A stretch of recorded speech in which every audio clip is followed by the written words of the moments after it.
नमस्कार, मी तेजस्विनी. लंडनच्या Notting Hill या भागात एक पब आहे, चर्चिल आर्म्स नावाचा.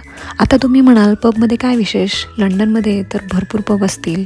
हो आहेत ना, पण हा पब थोडा जास्त विशेष आहे, कारण हा जगातल्या सर्वात सुंदर आणि प्रसिद्ध पबपैकी एक आहे. जेव्हा हा पब सुरू झाला तेव्हा त्याचं नाव होतं चर्च आर्म्स.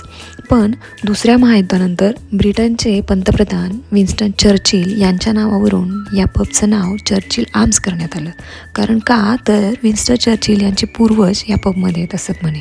हे ब्रिटिश काय करतील याचं काही नेम नाही. पबच्या आत चर्चिल यांचं छोटंसं म्युझियम आहे.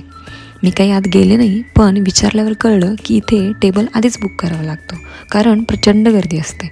अर्थात या गर्दीचं कारण फक्त चर्चिल हे नाही, तर इथली फुलांची सजावट हे सुद्धा आहे. उन्हाळ्यात तर हा पब फुलांनी अक्षरशः न्हाऊन निघालेला असतो.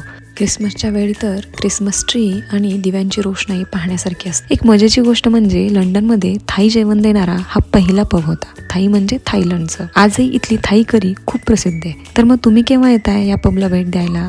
मला कमेंट करून नक्की सांगा. पुन्हा भेटू नवीन अनुभवासोबत. तोपर्यंत पाहत राहा आणि फिरत राहा. धन्यवाद.